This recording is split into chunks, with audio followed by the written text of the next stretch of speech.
자, 중국 한화 제재, 미국과 중국의 갈등 속에서 한국 외교 시험대라는 그러한 제조입니다. 자, 지금 로이터에서 기사가 나왔습니다. 로이터가 주목한 부분 함께 살펴보시면은요, 이제 중국 쪽에서 한화 계열사 5곳을 제재했다라는 내용이 나오고 있고요. 그러다 보니 한중 관계가 다시 긴장 국면에 접어들었다라는 얘기고, 미국도 중국 제재를 현재 비판을 하고 있다라는 내용이 나오고 있습니다. 자, 중국이 지난주에 한화 계열사 5곳을 제재했다고요? 예, 네. 예. 그 중국이 이제 한화 계열사 5곳을 제재했다는 것이 알려지면서 한화 오션을 비롯한 우리나라 조선업체 그날 이제 급락을 했었죠. 왜냐면은 중국이라는 이제 그 빅2 중에 한 곳에서 이제 한화 오션에 대해서 계열사, 미국에 있는 계열사를 제재했다는 것은 크나큰 어떤 손상을 일으킬 수 있지 않느냐라는 생각이 바로 들고 그래서 떨어졌는데 실질적으로 이제 중국의 제재를 해서 하나그룹이 받을 어떤 손해는 없습니다. 왜냐하면 제재를 하려고 하면 쌍방간에 중국과 제재를 한 그 기업들 사이에서 뭔가 거래가 있어야 되는데 거래가 없거든요. 그래서 그것이 하루 만에 확인되면서 다시 주가 반등하긴 했지만 어쨌든 우리 입장에서 기분이 나쁜 것이 무엇이냐면 하나가 계열사가 아무런 잘못한 것이 없는 그 중국이 일방적으로 이제 제재를 했다는 것입니다. 그러면 왜 제재를 했느냐? 많은 분들이 아시지만 하나그룹과 그다음에 현 HD그룹이 마스가라고 대변되는 미국 조선업에 대한 미국 해군을 증강시키고 부흥시키기 위한 중요한 어떤 역할을 해야 된다는 것을 중국이 알면서 그걸 갖다 빌미로 하나 계열사 5곳을 제재했다. 그럼 우리가 중국이랑 뭐 무역거래도 하지 않고 미국이랑 무역거래를 하는 것을 중국이 거기에 대해서 문제를 삼아서 제재를 했으니까 이거는 상당히 불쾌하면서 그리고 이제 여기에 대해서 미국의 러스티 그리어 USTR 대표가 개입을 했습니다.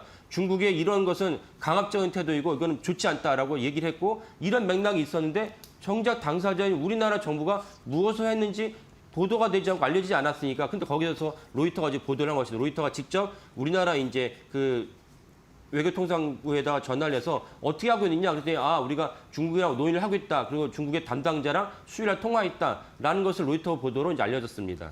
네, 로이터 이 보도에 따르면 여항구 이 통상무역교섭 본부장이 지금 이제 중국 쪽 무역교섭 본부장에게 전화를 해서 이 부분을 좀 해제해달라고 요청을 했다고 하네요. 예, 맞습니다. 네. 그래서 이건 당연한 반응이고 우리가 부당한 대우를 받았으니까 부당한 대우에 상응하는 거기에 대해서 우리가 직접적으로 액션이 있고 행동을 해야지 우리나라를 우습게 여기지 않는다는 것을 우리가 분명히 알 수가 있습니다. 그래서 이 부분에서 우리가 복귀할 만한 중요한 사건이 무엇이냐면 옛날에 박근혜 정부의 사드 사태가 있었습니다.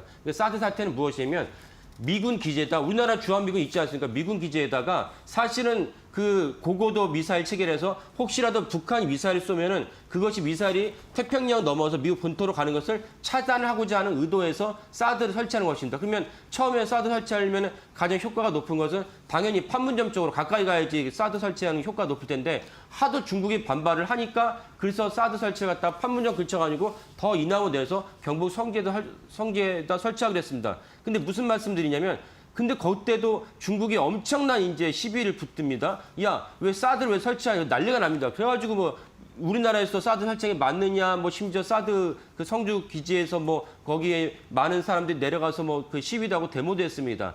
제가 말씀드린 것은 주한미군 기지다 주한미군이 자기의 비용으로 사드 설치하겠다는데 그때 우리가 싫다고 그러면은 한미 관계가 틀어진 것입니다. 그럼 우리가 부당한 중국의 대우에 대해서 우리가 능동적으로 일치된 단결로 그 자세를 보여야 되는데 일부 언론이나 좌파 단체에서는 사드 설치해서 우리가 받을 무역 보복 생각하면 겁난다. 하지 말자. 이런 식으로 대응을 한다면 지금 트럼프 대통령이 1,500억 달러는 3,500억 달러 엄청난 숫자의 돈을 요구하는데 거기서 우리가 이제 분열을 하면 안 된다. 같은 맥락 현대차의 정의선 의장이 그 사태가 났음에도 불구하고 27억 달러를 추가 투자했다는 것은 잘못된 행동이다. 이런 맥락에서 이번에 이제 하나의 제재에 대해서 우리가 일치단결한 모습을 보여야 된다라고 이제 말씀을 드립니다. 네, 그런가 하면 이제 미국에서도 이 중국 제재에 대해서 좀 비판하는 그런 목소리가 나왔다고요? 예, 예. 그래서 USTR 그리어 대표 그런 대표가 거기서 분명한 발표를 했고 거기에 따라서 우리도 능동적으로 이제 얘기를 해야 된다. 그래서 우리가 일치단결한 모습을 보여야 된다라는 걸 말씀드립니다. 네,